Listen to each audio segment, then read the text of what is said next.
हाँ भाई राघव। हाँ भाई तो माल मिलाओ तो रुक ठीक है भाई। मिंदा हाँ भाई तन खैनी बनाओ तो खैनी रोक के और चूना तनी ठोक के। एक मिनट लंबा चुनौती निकाल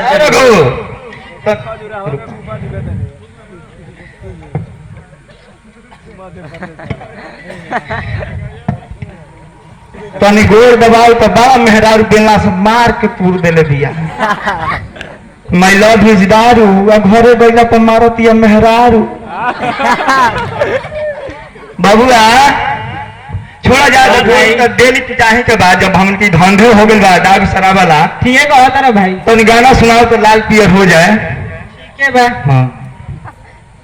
गाना सुनाओ लाल पियोर। अरे बबुआ के खुश कके बाबा बाबा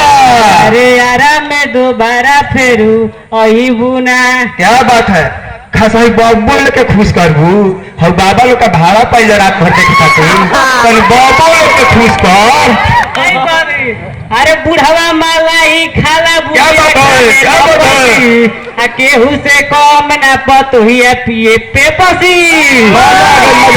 अरे ठीक से गाओ तो हजारी वाला है वो बात साल पहले से फैली बनाता रहो और हम पैदल कानपुर से घूम के आ गए रहते। अरे तो पानी की सुखालना चाहते रहे बड़ी बरसात होता लोग तो बहुते नहीं खे। ये बात बिना रघु तन झोंकी पुराला आ तनी जनबान सारंग पुराला एके में फे जब रिजेक्शन करी तब नु नासा बने।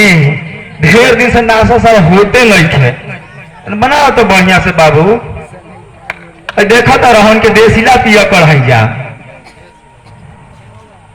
रहो तो नहीं मजा देख खनी बनैबे कि ना टाइम पास करता रह सवारी के इंतजार करता रह भाई टेम्पू ना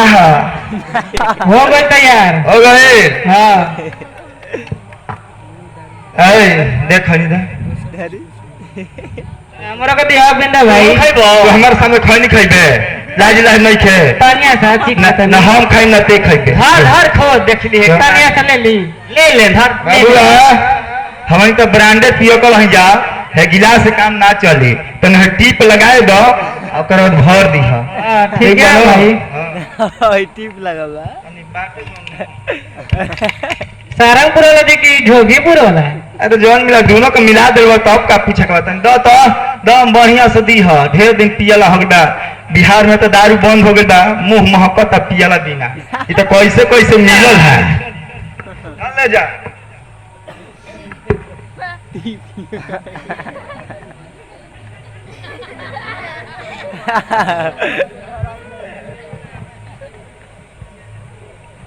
गोविंद भाई तनी बिंदाओ का पिया था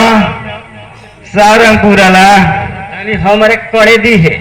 हम बहुत पिए नहीं तन कोड़े दी है तन खोले दी है ओके पूरा बढ़िया से दी है कि तब को देखे बहुत ठीक बा भाई आंख मुदली है देखियो लो पुलिस पर शासन बा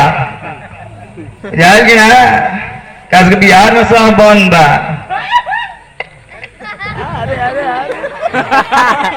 तन दे तो हमारा के नाम कहीं चढ़ते नहीं खे साला तने चिखाना में सब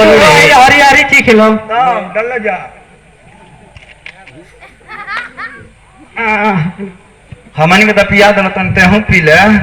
डाल दा डाल बुढ़ा वाला देखा ता लोग तनी है ने छिड़क दा सभे के मोहब्बत पियला बिना जाने चलो अब तने तने डालो जो नासा तो अब चढ़े लग रे भाई घरे कैसे चल जाइयो डर बा चलो तू तो हमनियो ले बाल का ब्रांडेड पिया कर हो गेला हमन तो हती हती टिप से पिया नहीं जा तू तो हद तो दिए लगले रे ई भाई खानावा के कस्टमर हो ई त पूरे नहीं आवा ये देलो हो ए बबुआ हो गल पिया करे एकर के ठपिया बन के रही तनी साइड कर का एक बार करत तब का साहब तनी अथी कर अरे जगह बनाओ इधर हटाओ सब ओने फेंक तन बचाई के रख कालो पियल जाई रहे दे बिहार में बंद बा कैसे कैसे तो मिले लागो त का करी यार कि ना साले ससुरा हमन के खुश है बारह दे के बियाह कइले रहा लड़का तो जब पिया कर निकल गई सर अभी भेकू का था का कहल जा ठीक है कहत रहे रघुनाथ भाई भट जुग आ गेलो भट जुग केकरा पे भरोसा कल जाई राम रे राम ई ससुरी पूरा नाके के ना गांव के नाके कटवा देले दिया ठीक है कहत रहे बिंदा भाई अरे का कहल जा हम तो सपनों में ना सोच रहे कि सूरजा है मऊगा ऐसा निकाली दिन भर एगो साइकिल ले लेता और भखोरिया स्कूल पर हाँ बैठा रहता कब टिफिन होखो कब छुट्टी होखो चलो सपनों में ऐसा ना सोच लो रह जा हाँ तो दम भर जो गागल भर जो अगर इंटरनेट के जमाना बा तब अब तो चाहता धीरे धीरे ठीक है कहत रहे अरे बुझा था कि सौंसे लाइना कोटा तक गुरु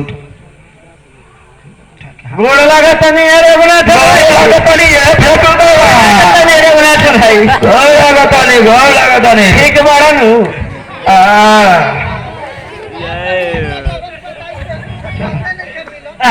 तनी ब्रेकवा मारा बढ़िया से अरे बाबा के तो चानी बा हो चानी बा ठीक है बाबा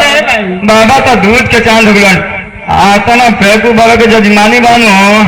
का कल टाइम नहीं खिला ए फेंकू बाबा के आगे गिरीश बाबा आशीष बाबा लिलारी बाबा पंकज बाबा है भानु बाबा दशरथ बाबा सबे चल बा